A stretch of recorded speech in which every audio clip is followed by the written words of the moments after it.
What it feels like is this is just a continuation of the deep state conspiracy to take down Donald Trump.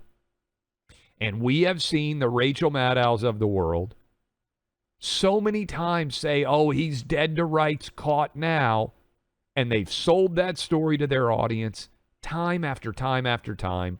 And then, man, they are like Charlie Brown running right up. If you remember the old Peanuts comic, they're really going to kick that football now. And then Lucy pulls it away at the last minute, and they take that big kick, and they're sitting there laying on their back, staring up at the sky, thinking to themselves, how did he get away again? Well, one way he gets away is by not committing a crime in the first place, which is what I think is going to be the clear argument here.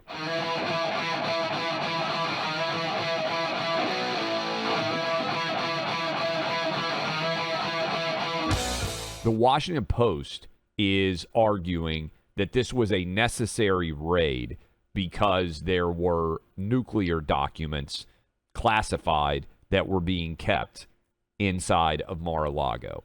Now, this is a pretty significant shift from the initial story that they told us, which was this was a National Archives level investigation, and that it was predicated on the idea that the National Archives needed to get back some of the documents that had been under Trump's purview when he was president, and that some of those were confidential and they need to be back.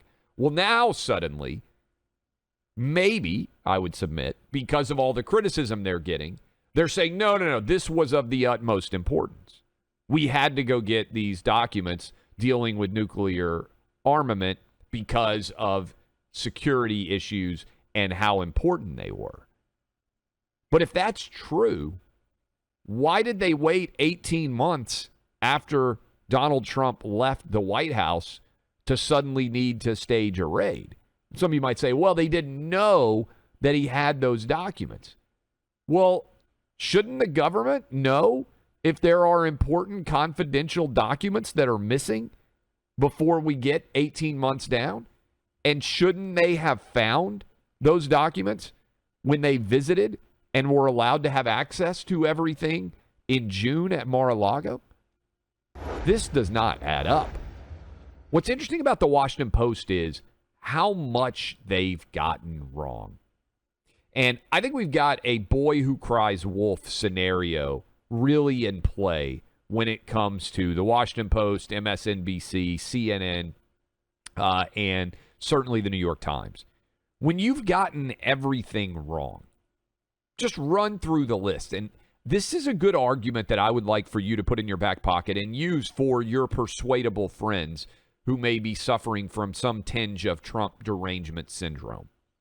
Think about all the things that those outlets that I just ran through have gotten wrong about Donald Trump. First of all, Russia collusion, 100% a lie. All of it made up. They spent years telling you it was going to bring down Trump. It was all made up. Remember the Steele dossier? The idea of the golden showers, the idea of what Trump did in Russia and all the compromising info that Russia had on Trump. The Steele dossier was 100% made up. About Russia paying bounties on U.S. soldiers in Afghanistan does not appear to be true. Remember Trump in the wake of Charlottesville? They tried to tell you he called neo-Nazis very fine people. That's 100% a lie if you go look at the transcript. How about when they tried to get you with the idea that Trump said you needed to drink or inject bleach to fight COVID? Not true. The tear gas getting fired outside in Lafayette Park to clear off the protesters so Trump could walk out with a Bible for the photo op? That's not true. They told you that Hunter's laptop was all disinformation and they wouldn't even allow the New York Post Twitter account to exist. That's all been proven to actually be true. They told you that January 6th was an insurrection and an attempt to overthrow the government and that they had killed many different police officers. All untrue. Ashley Babbitt was the only person who died there. And then, of course, they told you that Trump choked a Secret Service agent and tried to grab the steering wheel of his Secret Service vehicle. If you had heard all of that, and it had all been proven to be untrue, all about Donald Trump, the question that I would ask you, maybe the media is just incompetent and they just get everything wrong. But if almost all of that had come from anonymous sources, would you start asking whether those anonymous sources might be telling you the truth? And let me just ask you this, and this is what I want you to put in your back pocket, and I want you to deploy in discussions with your friends, your family, some of whom might be reasonable. If the media just got all those things wrong, which they did, and I just ran through with you, how much did they get wrong that benefited Trump? If there wasn't major bias at play, wouldn't there occasionally be a story in the Washington Post or the New York Times or CNN or MSNBC that was 100% wrong but made Donald Trump sound better? That story hasn't existed in 7 years. Just think about it. There's never been a story, hey, there was a little kid and he was starting to have, an asthma attack, and Trump saw him in the crowd and he rushed his Secret Service agent over and they saved that little kid's life. And if Donald Trump hadn't been doing his rally and hadn't pointed out that kid, he would have died. And then later it comes out that that story wasn't true at all, but it was a positive story about Trump. There hasn't been any story at all. Trump was out driving in his beast vehicle, and he noticed that there was a dog on the side of the road that had had puppies, and the dog was in danger of getting hit by a car, and he stopped his motorcade and he said, let's save those puppies and get that dog out of danger. And then it comes out that it's not true. Those stories have never happened. And I would submit to you that there are all sorts of super pod, like every time Joe Biden goes and gets a new ice cream flavor, we hear about it. Oh, look at Joe Biden, man of the people. He goes and got a new ice cream flavor. What flavor did you get, Joe? There's all sorts of fluff stories out there. How in 7 years of covering Donald Trump with a fine-tooth comb have the New York Times, the Washington Post, CNN, and MSNBC never falsely reported something that was positive for Donald Trump? If they were just incompetent and they just got things wrong all the time, wouldn't they get something wrong in his favor? Wouldn't they be like, hey, they raided Mar-a-Lago, and you know what they found? They found out that Donald Trump has been pen pals with a bunch of kids all over the country, and he's been writing them daily, weekly, monthly, and this is just the most beautiful stories that you've ever seen. These were kids who otherwise would have never had any hope in life, and they happened to write Donald Trump asking him to become a pen pal, and he started doing it. And then it turned out not to be true, but it was a really positive story about Trump.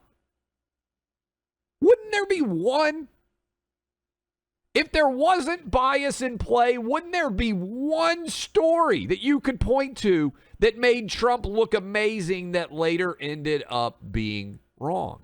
Instead, every single story that we get is a negative one. So I'm sorry if after hearing that Donald Trump was getting prostitutes in Russia to give golden showers, don't look it up, kids, all over a bed because he didn't like Barack Obama, that I'm skeptical that he took nuclear documents to Mar-a-Lago, and they've been there for 18 months, and the nation is in such danger because of it that for 18 months the government couldn't get around to trying to recover them, and then they suddenly stormed the gates of Mar-a-Lago and had to get them immediately. I'm sorry if I just don't buy the Washington Post telling me that story, because They've been the boy who cried wolf for so long, and everything that they've gotten wrong has all been in favor of Donald Trump being an awful person. Nothing positive about Trump at all. I just ask you to take that to your friends. Say, yeah, it's indisputable they've gotten a lot wrong. Have they ever gotten anything wrong that benefited Trump? The answer is no. And if you're incompetent on one side and not incompetent on the other, that's called bias. And we know Democrats love to talk about bias because everything is systemic racism. We got systemic bias against Donald Trump. They just pretend that it didn't happen. There is a report out that has come out in the last 20 or 30 minutes or so from the Wall Street Journal, which purports to give us some indication of what exactly may have been taken from Mar-a-Lago as a part of this raid. The headline at the Wall Street Journal, and this is right now a Wall Street Journal exclusive report, is FBI recovered 11 sets of classified documents in Trump search, inventory shows. That is the main block headline. Subhead is Trump allies claim former president declassified the documents recovered from Mar-a-Lago. So you can see how this argument may be setting up to take place. Trump, and maybe we can grab the audio from Kash Patel when he was on our show back in May when this story started. Trump had claimed, and the people around Trump claimed, no. The president declassified all of these documents already. So there may be a multifaceted legal analysis that we need to go through here based on some of this information that is coming out right now. But let me give you the latest information from the Wall Street Journal. And I'm reading directly from the Wall Street Journal. It says that they removed 11 sets of classified documents. The Federal Bureau of Investigation took around 20 boxes of items. I'm reading this directly from the Wall Street Journal. Binders of photos, a handwritten note, and the executive grant of clemency for Mr. Trump's ally, Roger Stone. A list of items removed from the property shows.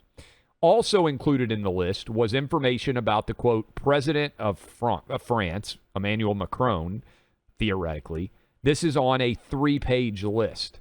The list is contained in a 7-page document that also includes the warrant, which was granted by a federal magistrate judge in Florida. And I'm continuing to read from this story. Again, this is breaking news, Wall Street Journal.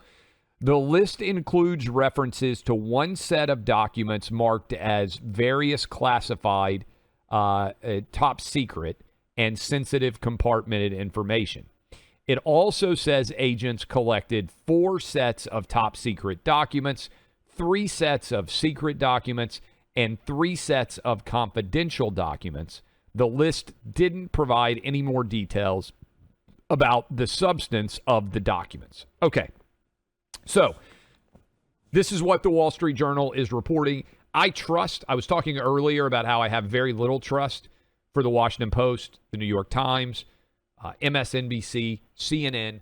They were all proven to be so egregiously wrong in their coverage of Trump and Russia collusion that I have zero faith in their sources or in their reporting. That's me. Maybe some of you out there have a lot of faith in those 4 organizations. I don't. The Wall Street Journal has been better. I think the Wall Street Journal, among newspapers, is by far the best newspaper in the country today. And I make fun of myself still. This is an old man habit that I have.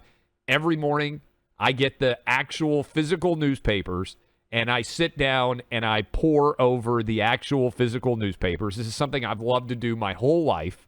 And I might be the last man in America who is still getting multiple newspapers delivered to his home. But I get the Wall Street Journal, I get the New York Times, the Washington Post I can't get delivered to my home. So I read it online. I'm a subscriber to virtually everything. Some of you out there are like, I don't know why you'd subscribe to the New York Times or the Washington Post. Well, the answer is you need to read everything. You can't just get in an information silo and only read things that you agree with. Having said that, I love the Wall Street Journal.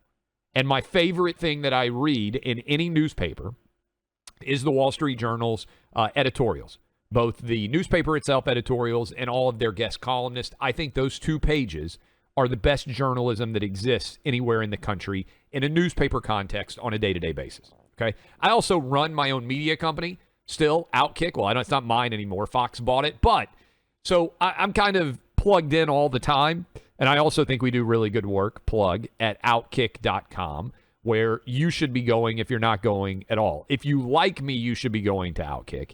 If you hate me, you should be going to Outkick, because there'll be tons of things that you'll find there every single day that'll make you hate me even more. And hopefully you'll share it with all your friends. So I spend my time all the time in the media. So I trust the Wall Street Journal reporting. All right, that's my media analysis. Now let me be a lawyer here with you. So what we're learning based on that Wall Street Journal reporting is a really intriguing battle is setting up. First of all, you've heard me talking this week about criminal prosecutions in general. Most cases require 2 acts in order to find a criminal violation. They require an act, actus rea, and an intent, a mens rea. There are some tiny number of cases that are strict liability where the intent doesn't matter. You might be saying, well, what kind of case might that be? If you sleep with someone who's underage, your intent doesn't really matter. It's a strict liability offense. So if you're 18 years old and you sleep with, well, that's kind of complicated because you're still young. Let's say you are 30 and you sleep with someone and you say, she showed me a fake ID that said she was 21 and she was actually 17. That's strict liability. Your intent doesn't necessarily matter in most cases, all right? Most of the time, cases require actus rea and mens rea. Anything that Donald Trump, in my understanding of the criminal code, would be charged with would require both of those things. So if I were Trump's criminal attorney, I would be arguing he did not have the intent to violate any law when he took these documents to Mar-a-Lago. One, he may not have even known they were coming, right? Because again, Buck and I have been pointing out, it ain't like Donald Trump spent a lot of time boxing up, I would imagine, things from the White House. But 2, associated with this, Trump declassified a massive amount of documents. So I think there are multi-tiered defenses here. One is there's no intent, right? There was no intent to actually take these documents out of the White House. 2, and this defense is probably going to be a major battleground in the event that they are attempted to bring criminal charges over this. 2, Trump has a really good defense that he declassified all of these documents. And in fact, in the next segment, I think we'll have some audio from Kash Patel, who will let you hear. He was on the show with us saying all of this is a big mess that isn't necessary because Trump declassified these documents that are in question here. President Trump's platform was transparency. And part of that transparency comes in the form of, providing the American public with information that should never have been classified or kept from them in the first place.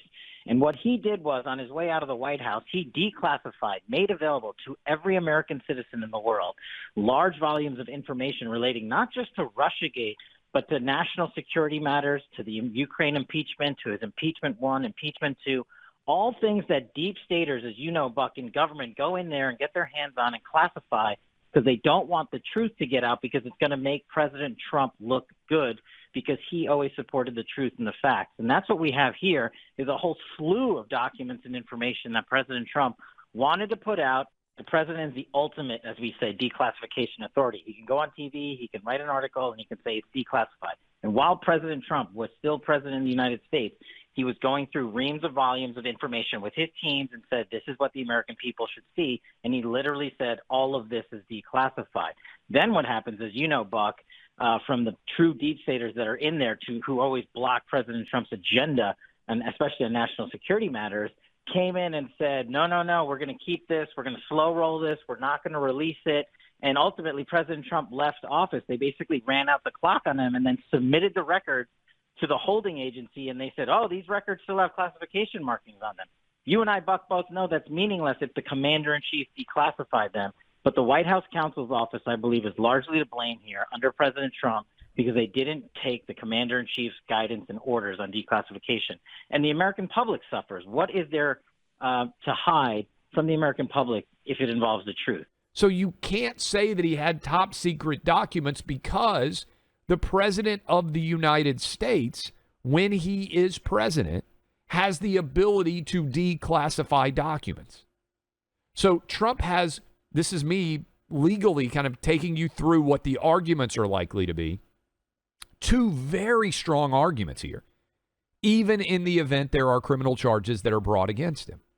One is there was no intent to commit a crime here because he didn't even necessarily know that these documents came with him, and that therefore is no mens rea associated with these crimes. And again, I'm assuming these are not strict liability defenses, which most crimes are not, and I walked you through what a strict liability crime might look like.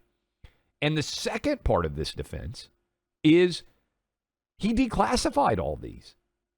So you can't argue that he violated any law when, as president, as is his authority to do so, he already declassified all these. Now, these are the significant arguments, but it's part and parcel of what feels like, I know to many of you listening to me right now, what it feels like is this is just a continuation of the deep state conspiracy to take down Donald Trump. And we have seen the Rachel Maddows of the world so many times say, oh, he's dead to rights, caught now. And they've sold that story to their audience time after time after time. And then, man, they are like Charlie Brown running right up. If you remember the old Peanuts comic, they're really going to kick that football now.